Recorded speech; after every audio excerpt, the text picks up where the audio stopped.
Hey there, How To listeners. Before we start the show, I want to let you know about a story coming up a little later. It's from one of our partners, SAP. AI comes at you fast. If you don't get reliable and relevant advice, your business might miss out. Whether you're looking to automate tasks or embed AI in your business processes, SAP can help. To learn more, head to sap.com/AI and stick around for expert advice on how to embrace AI with confidence.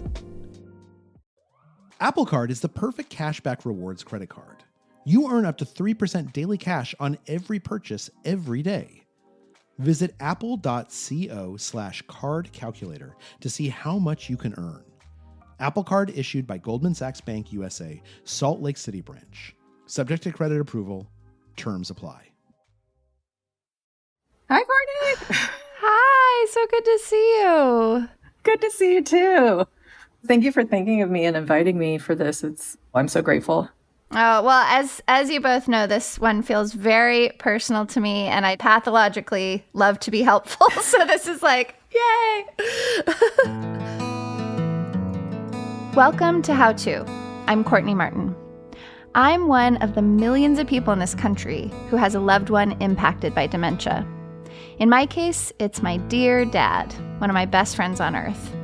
I first started noticing signs almost a decade ago, but it took a while for our family to realize what was really going on and get a diagnosis. Now, my mom, my brother, and I actually met with today's expert, you'll meet her in a little bit, to learn how to navigate this unpredictable and intense condition. But I hadn't talked about this publicly until recently. So I wanted to start by reading you a passage from my Substack newsletter. I'm going to start writing more publicly about my journey with my dad. I haven't done so for a long time out of respect for his privacy, and I will continue to care for what I believe he would and wouldn't want put out in public, and will continue to be in dialogue with my mom and my brother about that. But for the last few months, I've been sitting with a question. Is my silence publicly about my dad's illness and my experience of it protecting him or contributing to the silence, shame, and stigma that surrounds this wildly common disease? I've been slowly coming around to thinking my silence is no longer serving me or the potentiality that putting words to my father's loss of words could be healing for others.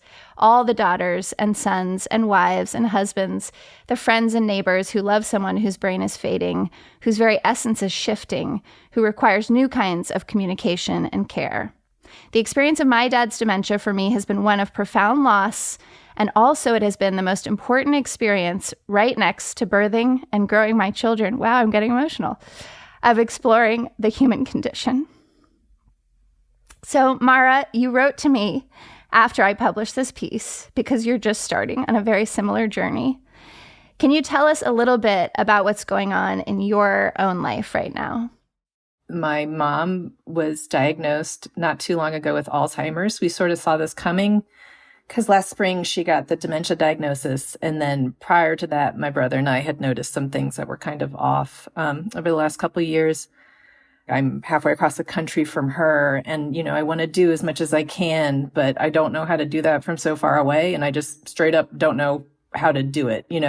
My fantasy is that there's some kind of rubric or syllabus or logic or rule that if I just magically follow it, everything will be great. And I know that's not at all what's going to happen. But, I just want to try to be prepared for what's coming and figure out how to come at it, with both feet on the ground. Before we go there, I want to meet your mom a little bit. What you've loved about her, what drives you crazy about her, introduce us to your mom. So my mom's a little bit of a pistol, very smart, very driven. She owned her own small business that totally took off. And the tension with that with me growing up was that it took up a lot of her time. But I think a lot of the drive I see in myself, I inherited from her. Mara, by the way, is a pseudonym to protect her mom's privacy. So her mom retired about 15 years ago and now hangs out with her husband and their dog at the beach. Mara settled into her life with her own kids. And things are relatively good, But still, mothers, daughters, it's always a little complicated, right? And made even more complicated when you realize cognitive impairment might be at play. My brother and I would be like, Mom, why are you always changing the subject? Mom, why are you asking the same questions over and over? It just felt like she wasn't listening out of a place of selfishness. And now I realize that that's not what it was at all. We haven't been super close, but we certainly have a relationship, and she loves her grandkids and wants to be in their lives. And so I just want to, I'm just trying to figure out how to maintain what we've got moving forward. Besides worrying about her mother, Mara is also worried about her father. So he's the primary caregiver, and he's also a former medical professional, so he has a kind of frank bedside manner.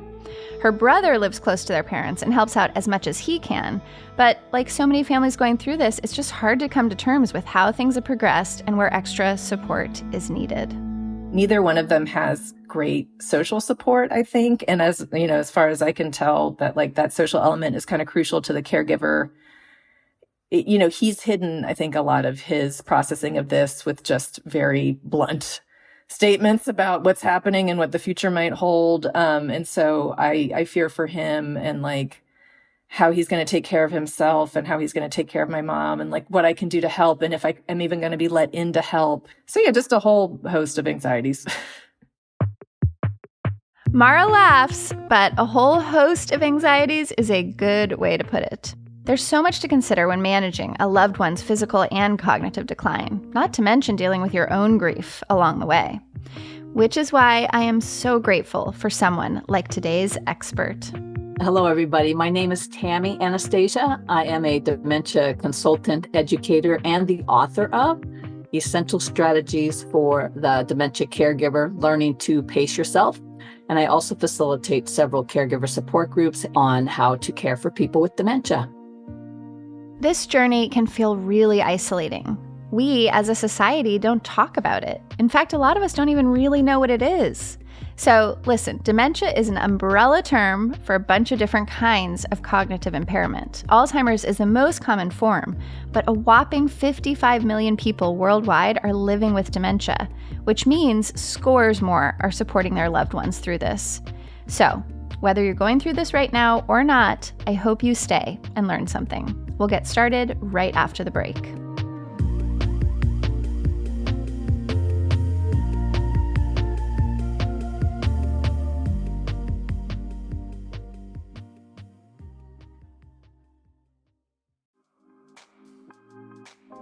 Speaking of finances, one of the best things that you can do in order to save more money with less work is simply pay a little bit more attention to how much is in your accounts. I'll tell you what I do.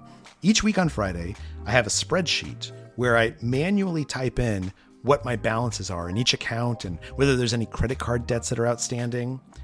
And the reason this is so impactful is because simply by typing out those numbers, doing something that in psychology is known as creating disfluency, it helps you see the patterns in your own spending. It helps you see the patterns in your own savings. It can be really easy to ignore what's happening inside our bank accounts, right? It's just a bunch of numbers on a screen. But if you have a system where you're forcing yourself to just input some numbers every week, you'll start to notice where you're spending money that you don't need to. And you'll start to notice other places where you can save money for things like travel or the other things that you love to do. The key is to make yourself interact with your own financial data somehow. Apple Card is the perfect cashback rewards credit card. You earn up to 3% daily cash on every purchase every day. That's 3% on your favorite products at Apple, 2% on all other Apple Card with Apple Pay purchases, and 1% on anything you buy with your titanium Apple Card or virtual card number. Visit apple.co/card calculator to see how much you can earn. Apple Card issued by Goldman Sachs Bank USA, Salt Lake City branch. Subject to credit approval. Terms apply.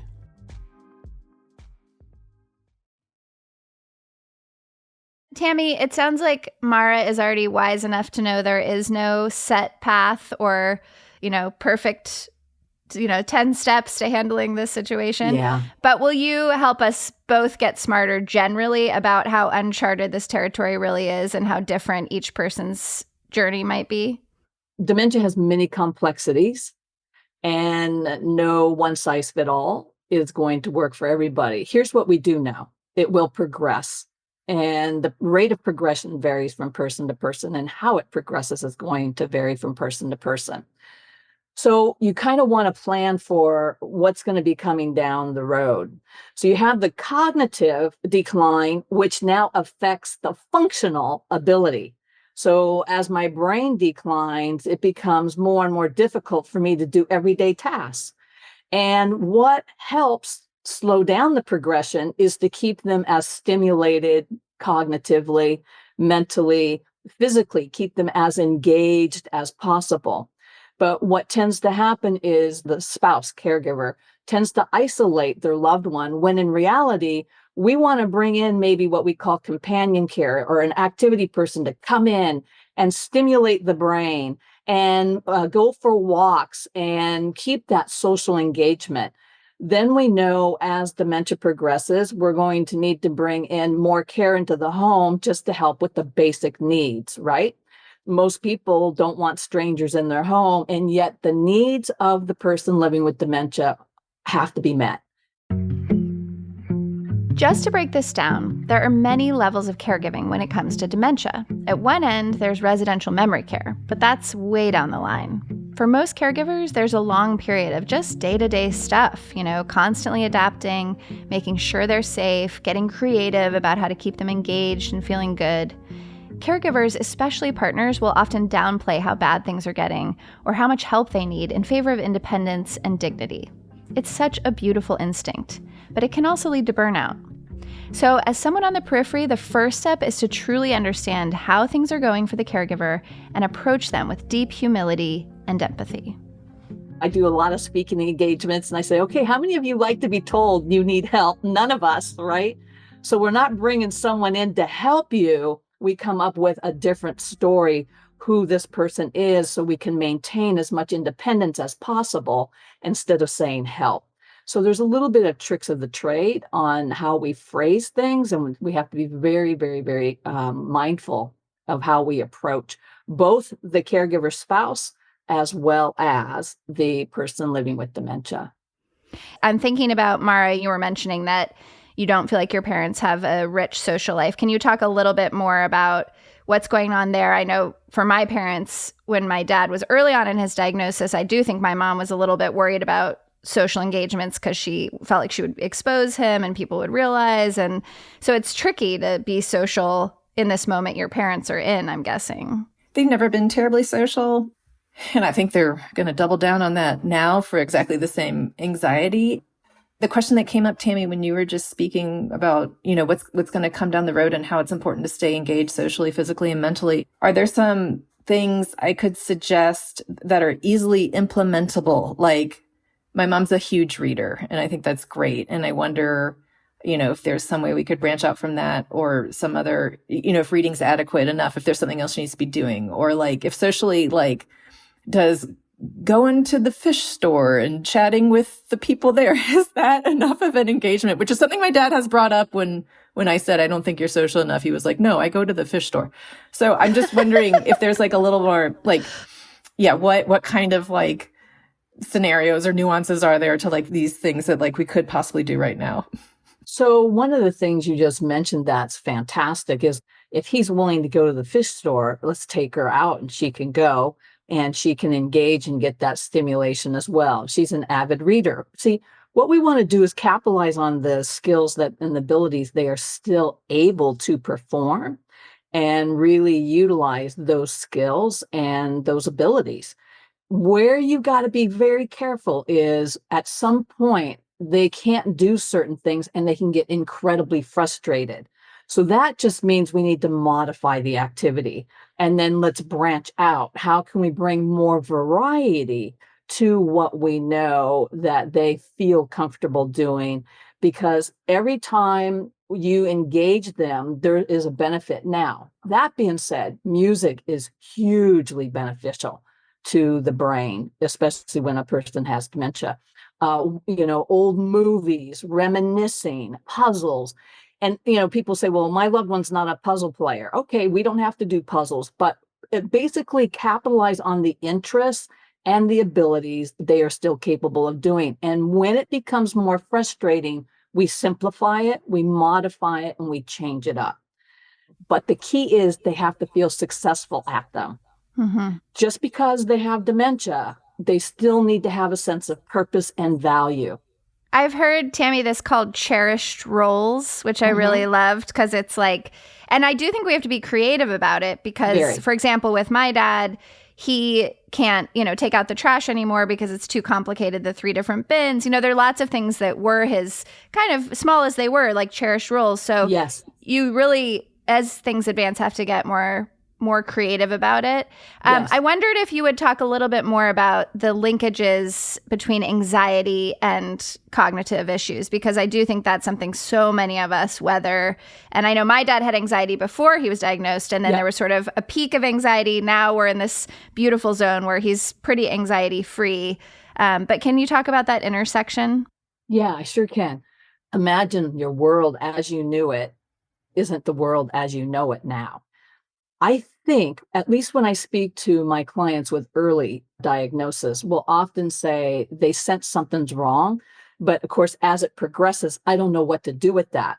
So they become very dependent on us to provide the structure they need. The more consistent, the more routine, the more engaged they are, the more it keeps the anxiety at bay. Now, if you have a person who had anxiety-free dementia, that too will elevate as dementia progresses. Sometimes medication might be needed. But if we go medication, we've got to look at side effects, right? But I really try to see what we can do environmentally first. And if we know what those triggers are, we can circumvent them. Mara, we know how your mom's cognitive health is progressing. How is her mental health?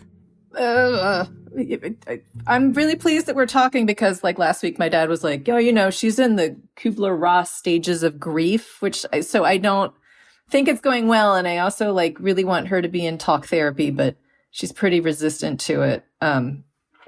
She won't fess up to me on the phone what exactly she's going through, but I sense that it's not great. My question is, how is that for both of you to see a parent decline? Not I'll let you, great. You start, Mara. Not great. Yeah. And so my brother and I talk a lot. And then I've recently reconnected with like a long lost best friend whose parent isn't going through dementia, but is like likewise like probably facing a terminal illness. And everybody's like, wow, this is happening. We're here now. That came on fast. Okay. Like what a life stage. One of the things, and I wanted to ask you about this, Mara, is, I've gone through many stages of grief. I don't think they apply to Kubler-Ross at all.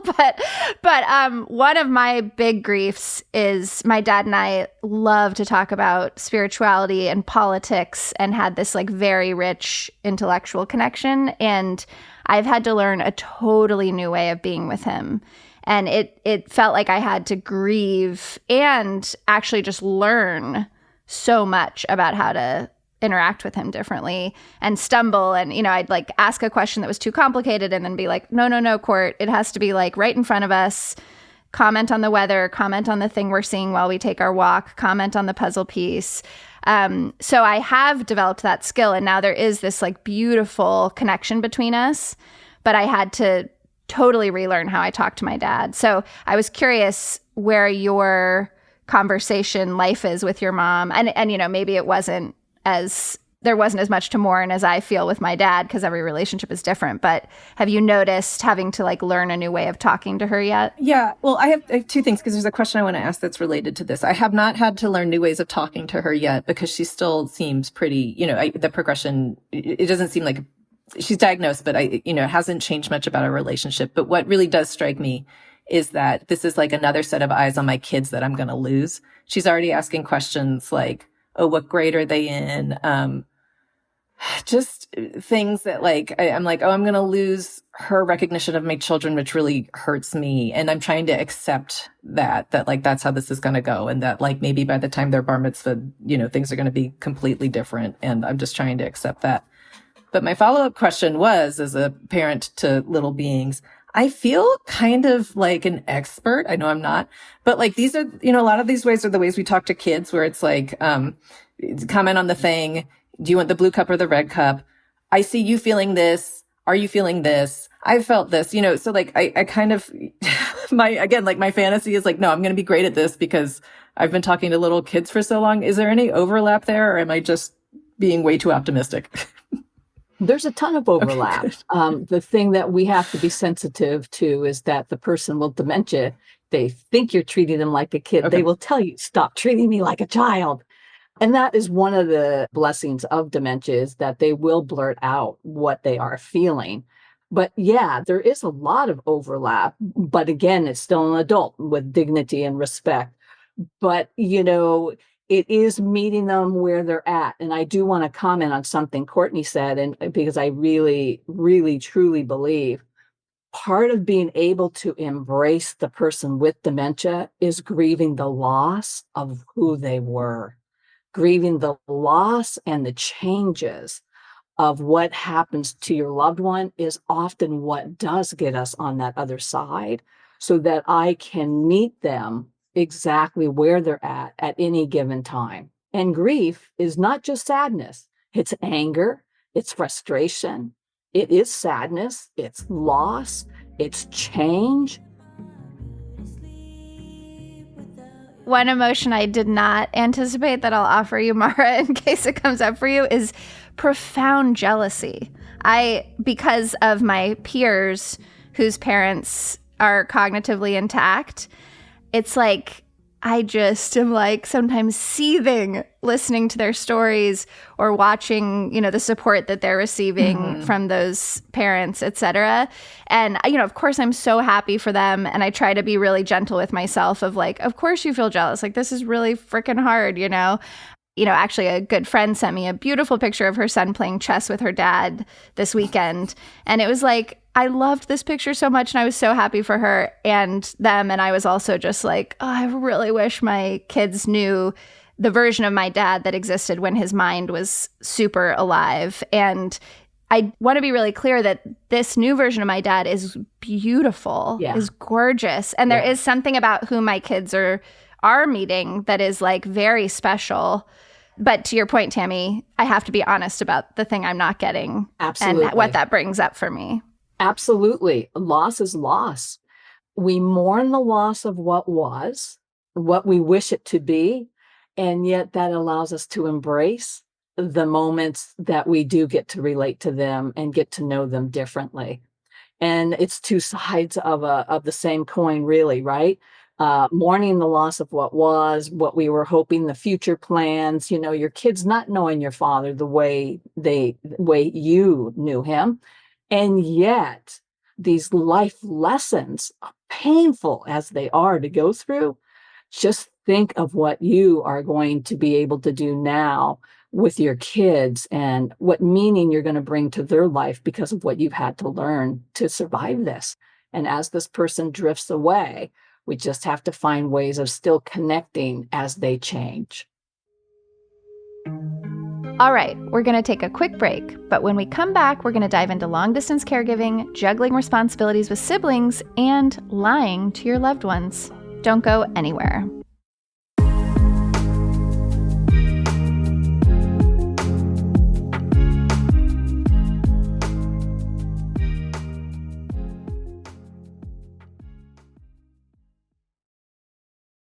This show is sponsored by BetterHelp. A lot of us spend our lives wishing we had more time. The question is, time for what? If time was unlimited, how would you use it? The best way to squeeze that special thing into your schedule is to know what's important to you and make it a priority. Therapy can help you find what matters to you so you can do more of it. If you're thinking of starting therapy, give BetterHelp a try. It's entirely online, designed to be convenient, flexible, and suited to your schedule. Just fill out a brief questionnaire to get matched with a licensed therapist and switch therapists anytime for no additional charge. Learn to make time for what makes you happy with BetterHelp. Visit betterhelp.com/howtopod today to get 10% off your first month. That's BetterHelp, HELP.com/howtopod. This podcast is brought to you by Slate Studios and SAP. AI is moving so fast. If you don't get reliable and relevant advice, your business might miss out. Welcome to Dear Artie, an advice column from SAP, where we tackle the tricky questions at the intersection of AI and business. Here's our expert, the technology futurist, Ian Kahn. Hi, I'm excited to dive into today's question. Dear Artie, as our company expands, so do our hiring efforts. How can AI help us attract top talent? Signed, Searching for Higher Power.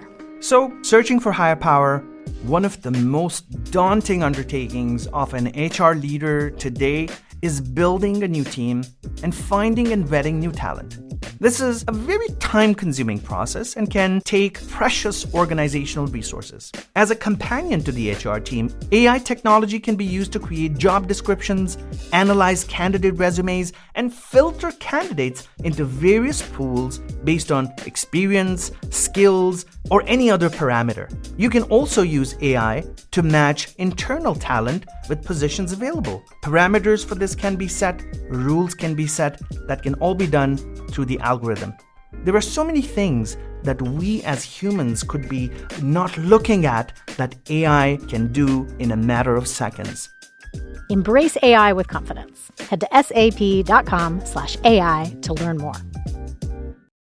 This episode is brought to you by Progressive Insurance. Hey listeners, whether you love true crime or comedies, celebrity interviews, news, or even motivational speakers, you call the shots on what's in your podcast queue, right? And guess what? Now you can call the shots on your auto insurance too. Enter the Name Your Price tool from Progressive. The Name Your Price tool puts you in charge of your auto insurance by working just the way it sounds. You tell Progressive how much you want to pay for car insurance, then they'll show you a variety of coverages that fit within your budget, giving you options. Now that's something you'll want to press play on. It's easy to start a quote, and you'll be able to choose the best option for you fast. It's just one of the many ways you can save with Progressive Insurance. Quote today at progressive.com to try the Name Your Price tool for yourself and join the over 28 million drivers who trust Progressive. Progressive Casualty Insurance Company and Affiliates, price and coverage match limited by state law. Hey, How To listeners, we've been loving all the feedback we've been getting recently. So I wanted to share a listener voicemail about our recent episode, How to Rethink Retirement. Hi, this is Tara. I'm just calling because I was very pleased to listen to Courtney Martin interviewing Brad Stolberg on embracing a massive change. I just want to thank you for that. I'm 74 years old. I've been working up till last week. Not only did I just retire, but we moved away from hometown down to here to Indiana. So I'm going through two massive changes, and the podcast really helped me. I'm going to get Brad's book. Thanks again. Bye. Thank you, Sarah, for calling in. It was so good to hear from you.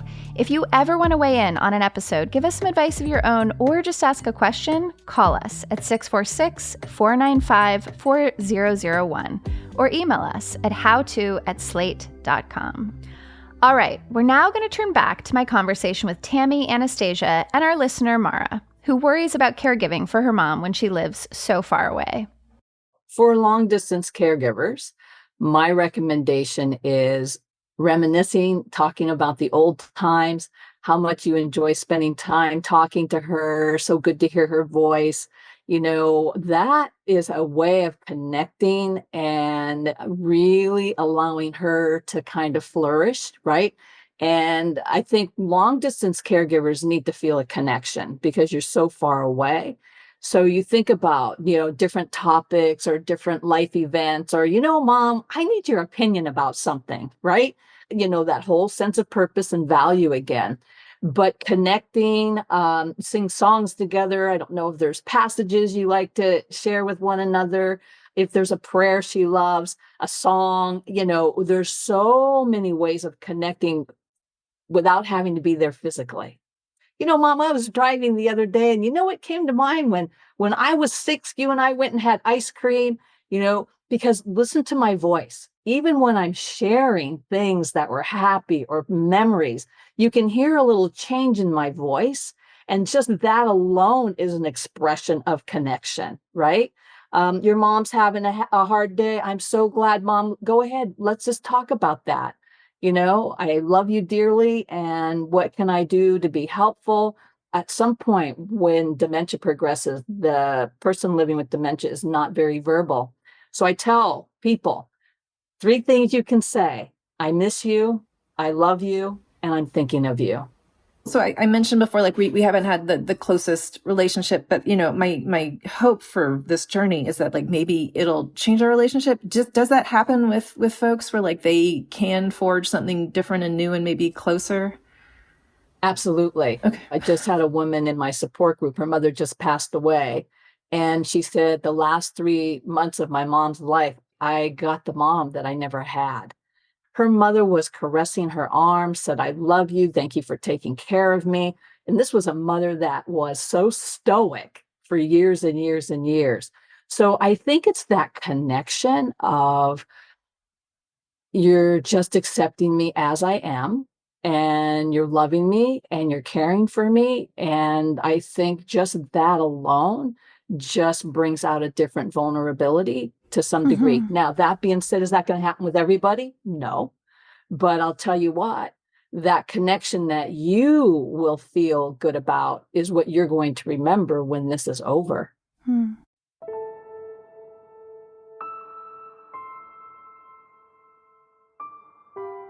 I was also thinking, Mara, this is just like one prediction and it may totally not come true either, as Tami's saying, but how you described your mother earlier in your life as being really work focused and not particularly present. Like, one of the things people with dementia are really good at is being present, because where else are they going to be, you know? So it's like my dad basically is like a profound mindfulness teacher for me at this point, and for himself, I think. So I do wonder if you might get some quality of presence from your mom in these later stages that you were hungry for earlier on. Yeah,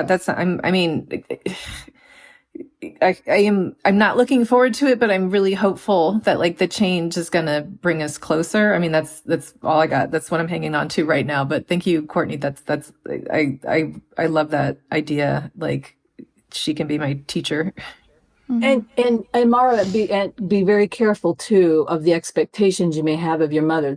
Sometimes people get very upset because their loved one doesn't express it back. Well, they may not express it back because of the cognitive impairment.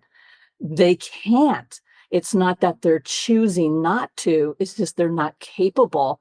So focus on you. That's going to make this a meaningful connection for you. In the same way Courtney's doing it with her father. And Courtney, I'm just going to say, you're doing a beautiful job. I got to tell you. That is very generous. I was going to say to Mara that has been my experience, and more actually in relationship to my mom and my relationship. So the caregiver side of things. I'm a helper, a fixer. I've really had to learn for my mom that what feels supportive to her, who is the caregiver in my case, is not trying to constantly fix things. She really needed to just hear me say, that sounds so hard, over and over again. And to me, that sounded like inert. Like I was like, what? I'm just going to say that sounds so hard? No, I'm going to research 25 things and send her this and introduce her to someone and recommend a reading and here's a podcast. Yeah. And she's like, no, I had to really learn a new way of being with her also, which of course, to Tami's point, has made me a better parent, has made me a better friend, has made me just like a better person in the world because I'm not walking around trying to fix and save everyone. Thank you, Mom. So, but that has been really hard at times. And I'm guessing you will have some of that if you have that same instinct that I have. And don't do a number on yourself. If you get impatient, you get angry, or you get frustrated, you're human. Just note to self, what pushed my buttons? What do I need to be aware of? How can I do it differently next time? No judgment, no criticism. We're all learning by doing. We're going to make mistakes. Yeah, exactly. I did want to ask Mara about your relationship with your brother, because that is so special. And that's another piece of my own journey. And I'm sure Tami's seen it many times, both for better and worse, that like the sibling dynamic around caring for our aging parents can be tricky. It sounds like you guys have a beautiful dynamic going. What's your relationship right now? We're good. We're really good. So a couple of years ago, my dad had a major health crisis. And like the one silver lining in that was like, boy, oh boy, we are a team when things go down. So, we were talking more frequently now, and we're texting, and like, it's just, I love my brother. He's such a dork. I love my brother. And I'm, if there's like some gratitude here, I think this is I'm glad that we're gonna be collaborating on this more. I don't know if that's a weird word to use for this, but I'm glad for the opportunity to be more in touch with him. So I have no worries. He's, just, I hope, I'm just so grateful that he's there and that he's my brother and that he's the person he is. So I feel good about that. As you can probably hear my voice, I'm excited to talk to him about it because he makes me laugh. Oh, I love that. Tami, for people who might be listening whose siblings are not as easy to connect with and be on the same team with, do you have any tips for them?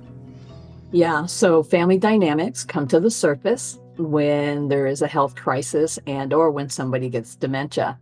And so everybody has their roles, and often what I see, and again, it's just, in my private practice, speaking for my experience, is whoever the primary caregiver is, especially if it's an adult child, ends up being the one that is sort of solo and is the one who's sort of doing this on their own.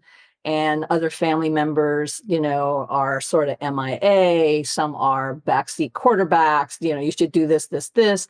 They're often the least educated about dementia, because what you'll experience too which is astounding, is that your brother or sister could call, they talk to your mom or your father for, 10 minutes and they get off the phone. Dad sounds great. Mom sounds great. And the primary caregiver is like, what the heck, right? So I say keep documentation. We're going to just present what it is. Those people who get it, get it. Those people who don't, we need to provide as much support for you.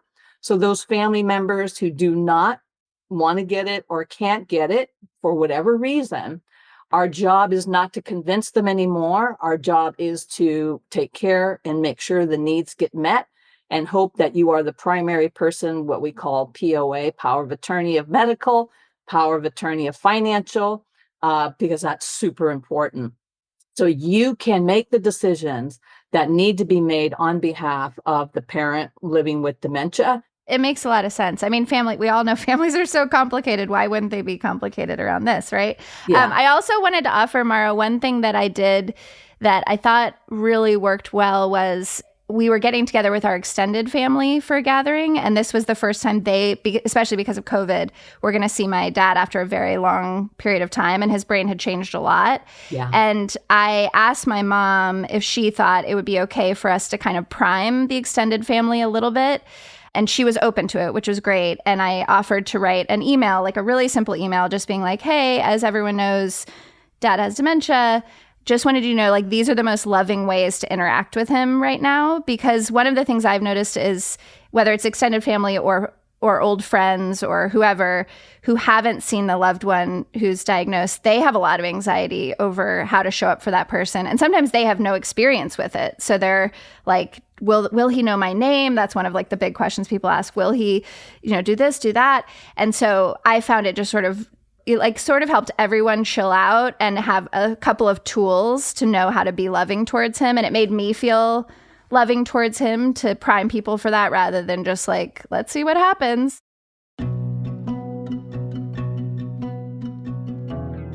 Hopefully that group gathering goes really well. I know it did for us, but just keep in mind that the main caregiver still has to deal with the residual of that visit. And that brings us to another bit of advice from Tami. What should you do if your loved one with dementia asks about something that could cause them real distress? One of the hardest things for families to do, because most of us are all raised like you never, ever, ever lie. And sometimes we alter the truth a little bit out of respect for the person living with dementia. So the person living with dementia is in another era. If they're asking for a deceased parent, they want to go see a parent.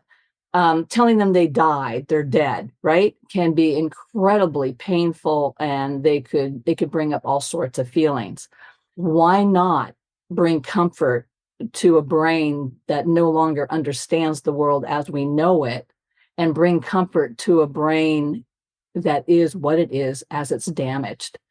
And I look at it as being very therapeutically comforting. It's very difficult to see it that way, but the intent is always out of love, always out of compassion. I want to spare my loved one. I'm going to enter their world and see what will be a reassuring, comforting response. It's not my world that they're living in anymore. Yeah. It reminds me of Mara's earlier point, too, about the circular nature of caring for children versus caring for aging parents. Is like, we don't tell our children the vivid truth of the world from minute one, right? We think a lot about when and how to share certain truths with our kids. And maybe trying on that lens helps us not feel as complicated about there are certain ways in which we're now going to shield our aging parent from certain truths of the world. Yeah. One other full circle thing this makes me think of that I've experienced with my dad is as his brain has deteriorated, he's lost nuance. Yeah. And I've been able to have some conversations with him where he's really been like kind of revisiting his childhood and his experience with his parents, and gets very upset about some of what he experienced. And I was able to kind of remind him of the nuance of like, yeah, Dad, hurt people. And like, your dad went through this. And I think that's part of why he, didn't show up in the way you wanted. And my dad was like, oh, wow. Like, yeah. And it reminded me of kids, when you're trying to scaffold up kids' understanding of the complexity of people and just how we fail each other and all of that. And so that's another place where I feel like maybe at an even earlier stage before having to decide, do I tell my dad that his parents are dead or not? It was just like, how can I help him hold on to and be reminded of some nuances? Yes. Mara, I wonder if that might come up for you sooner rather than later. It might. I mean, so I find this conversation is great because it's not like I'm excited, but I'm hopeful and I have some tools. And what's interesting is like, oh, that'd be cool. I'd be excited to hear my mom maybe have some memories that I haven't heard of yet, no matter if they're ugly or happy. And then the other thing I'm just realizing, I don't know if this speaks to your question, Courtney, is like, I always understood the word sandwich generation, but it's really hitting me now how like, no, it's the same kind of caregiving. Like you're giving the same types of care with some of the same tools, like up and down. And I feel ready for it, but I'm also like, boy, oh boy, like here it comes. It's going to be a lot. So I don't know. It's just many parallels. Yes. Yeah. Many parallels and both, hard and good. The playfulness, my dad is capable of a kind of playfulness that, my kids are also capable of. And that's one of their ways of coming together, is almost like a nonsensical playfulness that is so beautiful and wouldn't probably have existed in the same way if he was still in his like white male worker, attached to all these roles. Like he's a different person. He's free in a lot of ways from some of those things. There's a different vulnerability. Yeah. Yeah. Yeah. And I'll leave you with this too. When in doubt, always believe in yourself, because you're going to have a lot of questions. There's a lot of decisions coming down the pike, and, spend a few minutes really believing in yourself, especially when you doubt the most, is when you want to just check in with you. You're both really beautiful people, beautiful instincts. Believe in yourself and give yourself the space and the time to sit with some of these decisions as you go down this journey. Yeah. I feel both like daunted and better equipped if the two can go together. So I really appreciate this space. Thank you. I've been learning that this journey is filled with a million little griefs alongside the biggest one. None of it is predictable or easy to endure. I wouldn't have chosen it for my dad or for my family. But going through this is changing us all in hard and beautiful ways, helping us be more tender, more human, more cognizant that what makes a person worthwhile is not their effectiveness or cleverness. It's their love. I've really come to appreciate the moments of deep presence with my pops. When I was home last time, I cut my dad's hair, trimmed his beard and his crazy-ass eyebrow hairs, and it was such a sweet point of connection for us, something that I probably never would have done if he didn't have dementia. He kept saying, "You're so gentle, Court. You've always been so gentle." I think it may have been one of the best compliments I've ever gotten. So, that's what I wish for you out there listening. May you not weather the little and big griefs alone, and may you be gentle and have others be gentle with you. It's really what it's all about, this being human thing.